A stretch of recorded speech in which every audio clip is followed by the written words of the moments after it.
Foxy people. Today, June 9th, is National Sex Day. Yeah! And as the resident sex-positive Afro-feminist auntie on these here interwebs, I'm gonna need you, young girls, and women everywhere, to get them legs open, go forth, and have sex. Lots and lots of sex. Enjoy that shit. Or don't have sex if you don't want to. Desire and consent matter in this bitch, baby. Or have all the sex you want with yourself. Masturbation is wonderful. Wonderful. The ultimate expression of loving yourself and the bodies you have.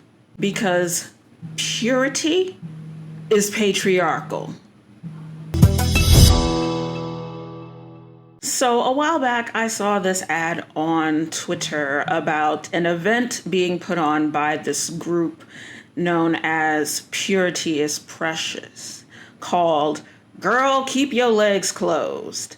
Created by one Precious Joy, Girl, Keep Your Legs Closed is one of 3 programs by the Purity is Precious group aimed to, quote, gather a community of young ladies and educate them on the value of what's between their legs through valuing their virginity or newly reestablished purity.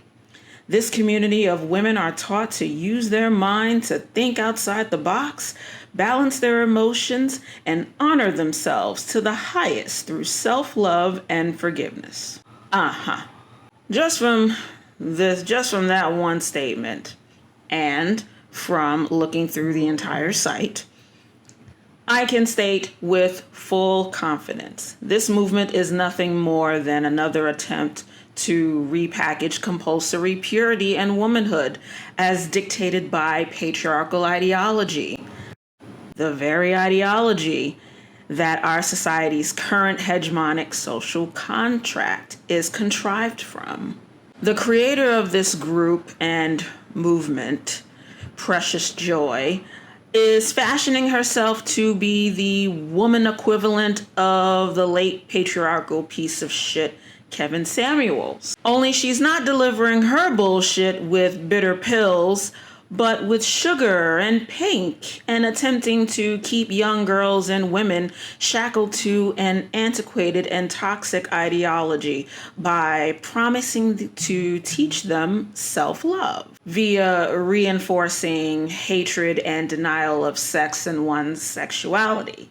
Natural human behaviors that need nurturing, understanding, and education, not policing and shaming and stigmatizing. Precious Joy is not teaching young girls and women to think outside the box. She's stumping their sexual and general intelligence by keeping them boxed within the confines of patriarchal ideologies' dictates for girlhood and womanhood. Abstain from having sex until marriage to be a prime prize for men to acquire, as dictated by men and whatever sky parent deity they happen to believe exists. Precious Joy tries to obfuscate all this by using language couched in wellness, therapy, and counseling, but her true motives are anything but. She's specifically targeting Black girls between the ages of 12 and 17 with this Girl Keep Your Legs Closed tour,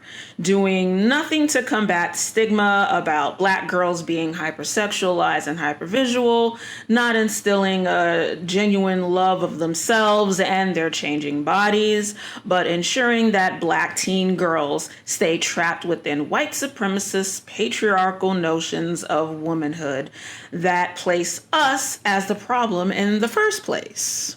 The main element that comes with this attempt to enforce purity culture is that it's hypocritical. She's communicating that their true source of worth is their sex organs and what they do, or in this case, don't do with them. She is teaching Black girls that marriage and relationships are transactional and that their virginity is prime currency of being acquired by a cishet patriarchal man. And Precious Joy's dainty program is a propaganda machine that forces the point home that performing patriarchal compulsory femininity is an honor for women and girls. Oh, it's such an honor to be a submissive broodmare who doesn't know how to fuck and loves the Lord. One more thing before I go. In case you didn't know, there is no such thing as newly reestablished purity. That's a religious dog whistle for a person who's had sex, but is now choosing to abstain from it for toxic religious reasons. Most likely shaming and some type of punishment and policing from a girl's family or community.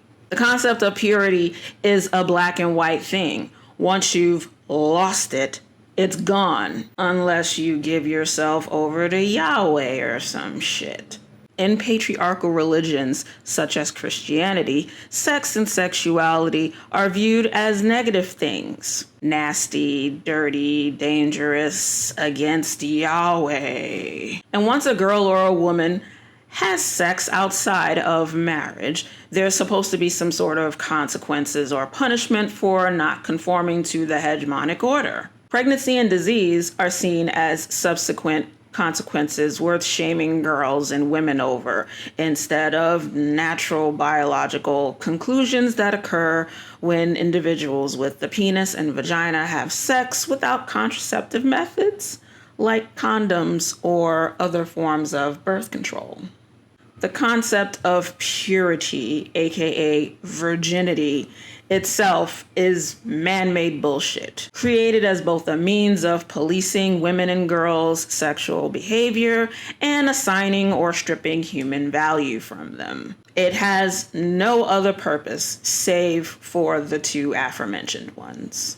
Purity is not precious. Purity is pathetic. Purity is puritanical. Purity is pernicious because purity is patriarchal.